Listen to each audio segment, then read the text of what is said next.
And we're using, you know, the board that we're using is plastic, or in this case, I guess it's plastic, so that it doesn't absorb the water. If you try to do this on wood, it doesn't really work that well because the water soaks into the wood, or anything with a paper surface over top.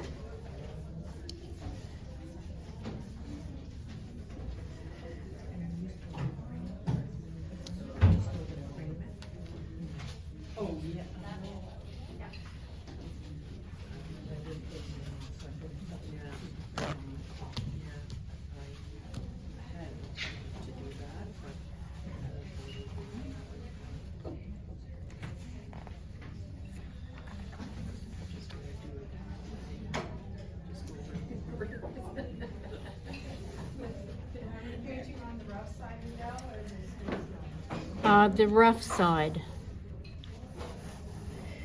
And that is one difference between when you buy sheets versus buying it in a paper block. If you buy it in a block or the packages that you get at Michael's, what ends up happening is one side has the cold press and the other side is kind of smooth. So if you buy sheets, one of the benefits of sheets is you can use both sides. So you still can use both sides on the pads, but you'll find one is way smoother than the other. And what's the best size to buy it in when you buy it in the You can do it in 22 by 30, and then they also sell, I think it's 15 by 22.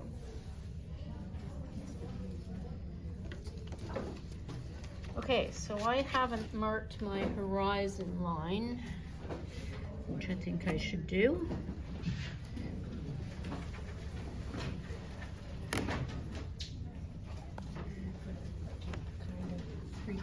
a quarter of the way up? A third of the way, yeah. Third of the way up.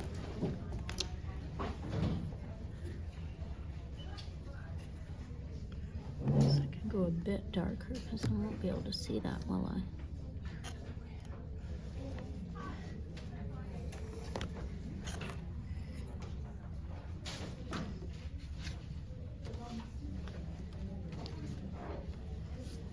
Okay, and then...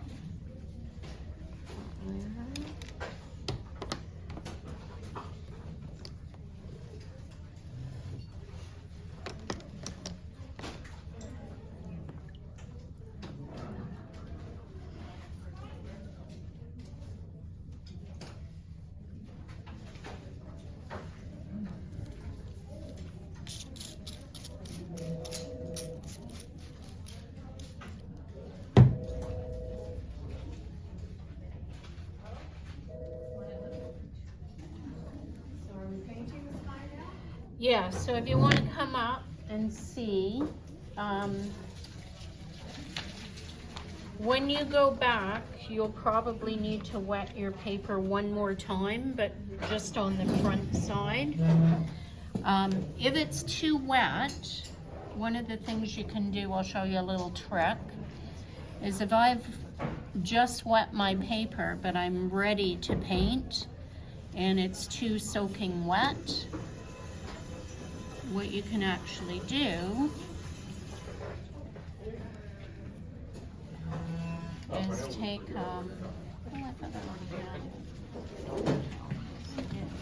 take a paper towel and just soak up the excess wetness that's on there, and then you'll be able to start if it's too wet. By the time I mix my paint, it probably won't be too wet, but I thought that's a useful thing to know. Oh, that one's empty. Let's put that over there. Oh, I was going to tell us that you got one. Yeah. Yeah, no kidding, I can't see it enough. Are you needing to move down? And No, I am no. I am recording, so. No, it's okay. No. Okay, so that's my cobalt blue. And this is going to be my Imperial Purple. Which I don't have. Yeah, so you can mix that with lost your, it. Oh, you lost Somewhere. it? I never got it. you lost it? I lost it. Wow, Well, that's too I bad. know.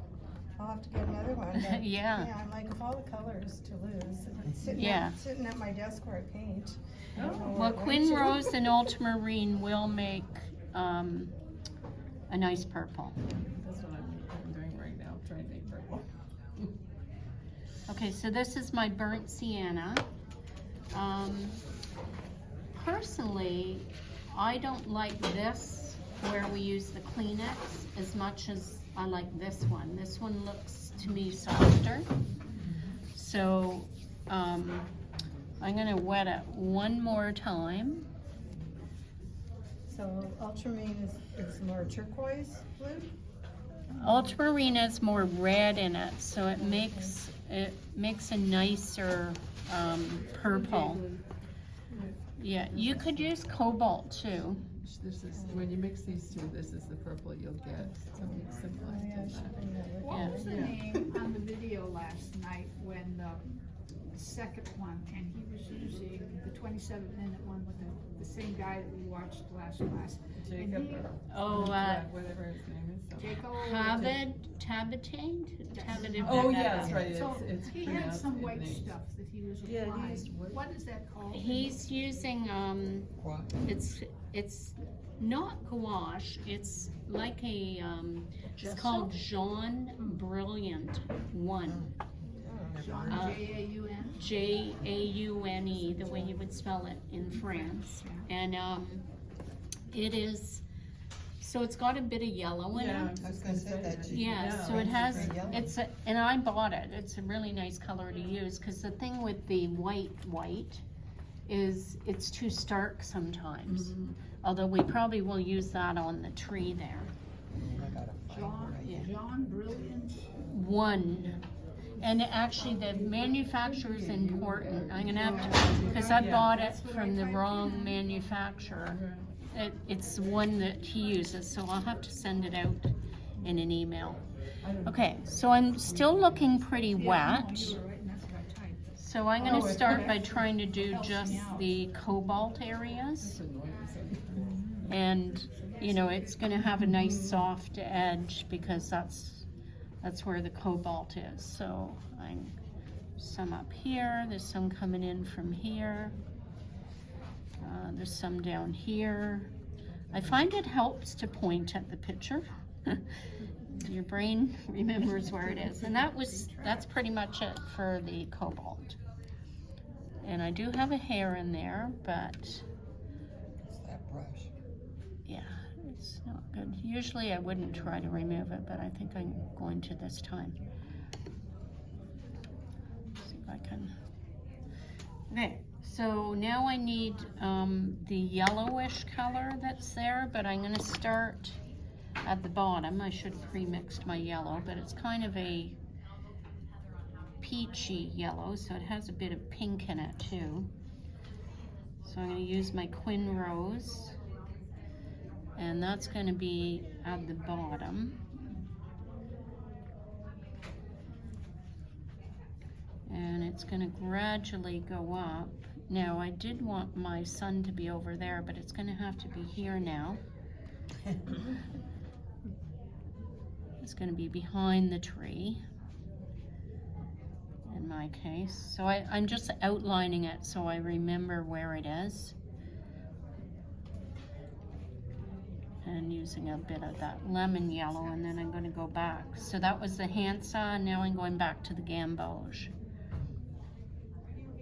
So there seems to be a lot of gamboge up here, but I have to be careful not to touch the blue, or I'm going to end up with green. Okay, so now there's a bit of purple in there. I guess this is okay to use with the purple because purple and yellow kind of neutralize each other. And this can go here. A bit of purple at the side. And then the clouds start getting dark. It's drying up there, you can see that. Okay, so this is the bottom of the cloud, right? This is the bottom of a cloud. And was that your, This is a burnt sienna. sienna. And I can mix that with the blue, and I can mix it with the purple. I'm saving the top of the cloud as much as I can. And there's a lot of dark cloud over here. And they do that on purpose because in order for the sun to look bright, you need some dark close enough to it so that you can see that. Okay, and then there seems to be some purple coming off of there, right there. And there's a lot of dark cloud at the top. Mix all the colors for that. So this probably doesn't have much white underneath it. Cobalt, burnt sienna, purple. And that kind of goes a bit like that.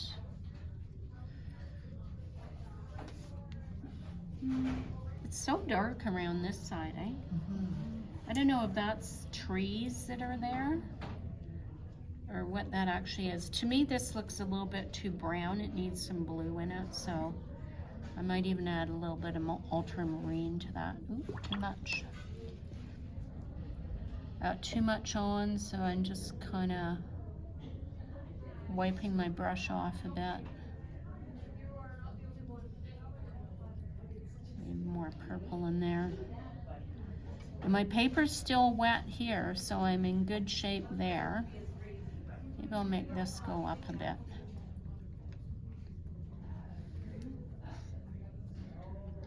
I did like that blue there. That's having lots of color in your clouds a good idea.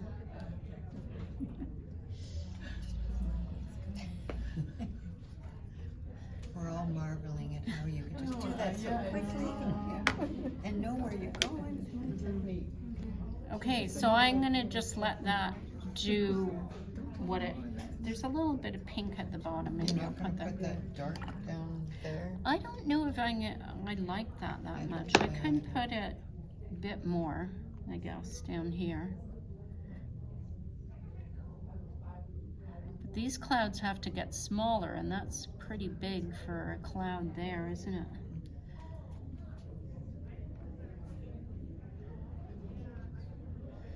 Okay, I think that's good enough.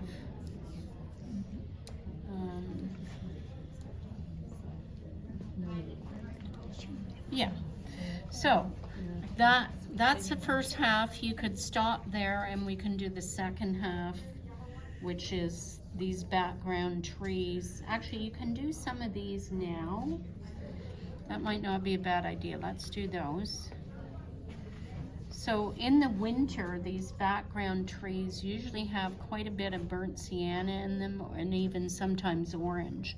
So if this is nice and wet, and it looks like it is, I can add this background tree line.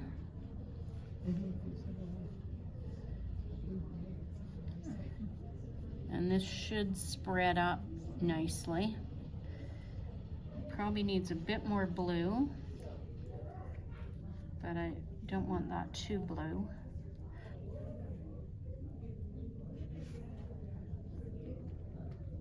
Is that the part where you put salt on last? Yes, yeah, so we can just put salt on that and not do that, because that might be a bit too much texture for that far in the background.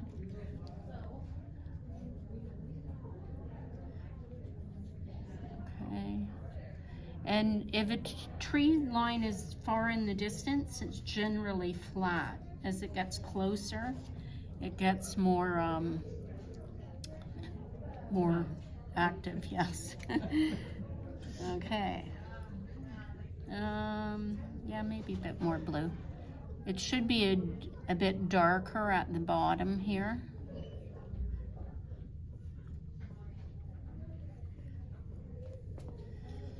And That's probably okay. So the only other thing you would want to do is make sure that you have a clean line going across there.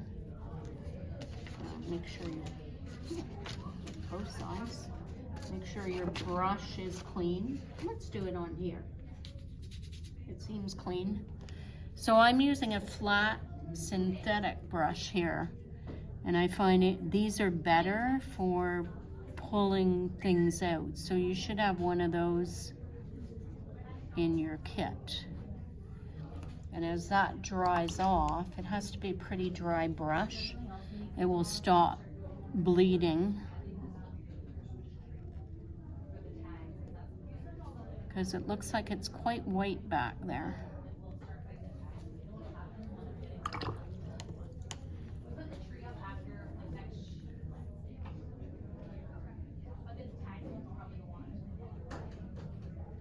I guess it's okay if it was a shadow, if it's not perfect, but there you go. So let's do that part, and then we'll do the bottom.